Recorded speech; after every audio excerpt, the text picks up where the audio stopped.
আমি ব্যাংকের কাছে ঋণী ছিলাম, আমি ব্যবসা করছি, থাকতেই পারি। আমি ব্যবসা নিজে করতে পারি বা না পারি সেটা কথা আমার নামে আছে, আমাকে স্বীকার করতে হবে। কিন্তু আমি খেলাপি হয়ে গেছি, অতএব আমার কাছে নোটিশ পাঠানো হয়েছে, যেটা একেবারে মিথ্যা একটা নোটিশ একটা ব্যাংকের ম্যানেজারকে দিয়ে করানো হয়েছিল।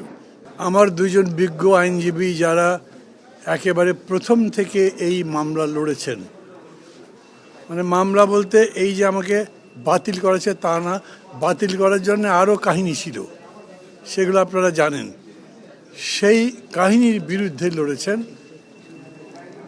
জ্যোতির্ময় এখানে আছে আমার পাশে, মামুন এখানে আছেন, তারা দুজন আপনাদের কাছে বলেছেন।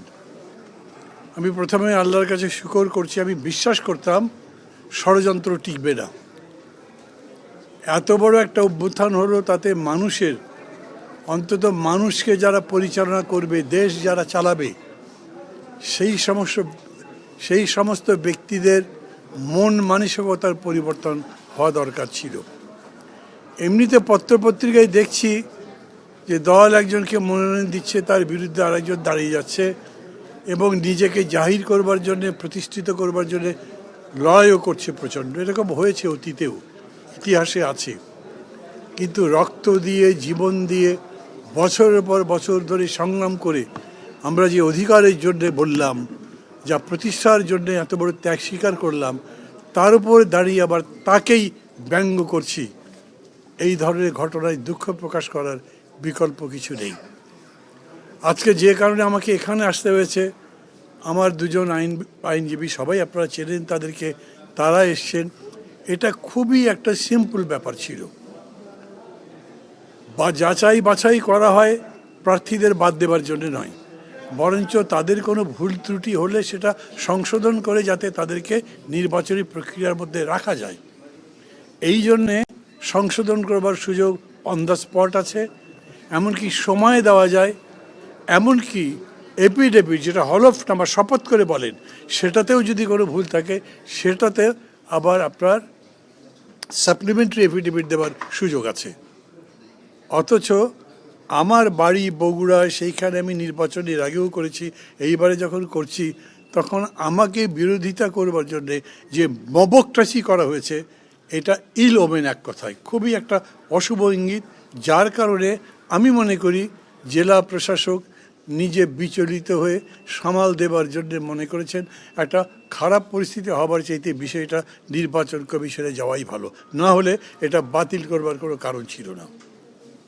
এর আগে আমি এরকম করে বলিনি, কারণ সত্যায়িত হোক তারপরে বলাই উচিত মনে করেছি। আমি চাইব আপনাদের মাধ্যমে দেশবাসী এটা জানুক যে ক্ষমতার জন্য এই ধরনের উদগ্র কামড়াকামড়ি গণতন্ত্রের পথ নয়। দল আপনি অনেক বড় হতে পারেন, নেতা অনেক বড় হতে পারেন, ব্যক্তি অনেক বড় হতে পারেন, কিন্তু সমগ্রের কাছে ছোট। সেই মানসিকতা না থাকলে গণতন্ত্র হবে না। আজকের দিনে আমি আমার দুই আইনজীবীকে যেরকম আমার কৃতজ্ঞতা জানাচ্ছি, সাথে সাথে আমার সংগঠনের নেতাকর্মী যারা আছেন তাদেরকে কৃতজ্ঞতা জানাচ্ছি।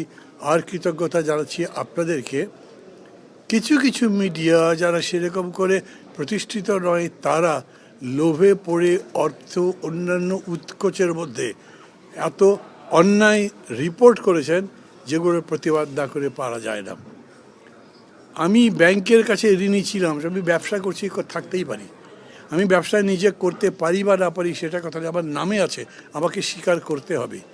কিন্তু আমি খেলাপি হয়ে গেছি, অতএব আমার কাছে নোটিশ পাঠানো হয়েছে, যেটা একেবারে মিথ্যা একটা নোটিশ একটা ব্যাংকের ম্যানেজারকে দিয়ে করানো হয়েছিল। এবং কী প্রক্রিয়া করা হয়েছিল সেটা আবার যে ব্যাংক বগুড়ার বড়গোলায় ইসলামী ব্যাংকের ব্রাঞ্চে যোগাযোগ করলে জানবেন।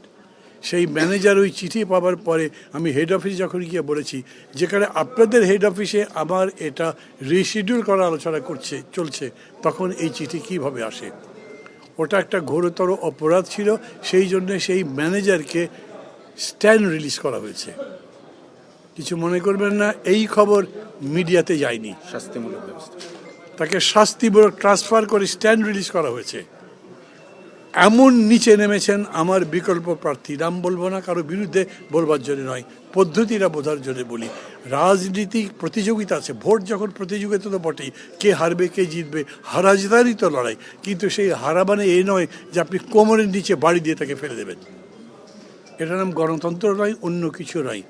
আজকে এই সময় কথাগুলো এই জন্যই বলছি, এতদিন এরকম করে বলিনি কারো কাছে আক্রমণ করবার জন্য নয়, এই অভিজ্ঞতা থেকে শেখার জন্যে।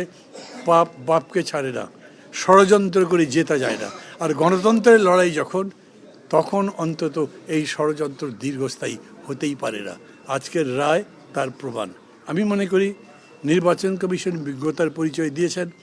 নির্বাচন কমিশন 2 দিনে যাই করেছেন, আমি মনে করি তার মধ্যেই ইনক্লুসিভনেস আছে। যখন আপনি অন্তর্ভুক্তিমূলক রাজনীতির কথা বলছেন, তখন যেন তেন প্রকারে বাদ দেবার কোনো আইডিয়া অবশ্যই আমাদেরকে বাদ দিতে হবে।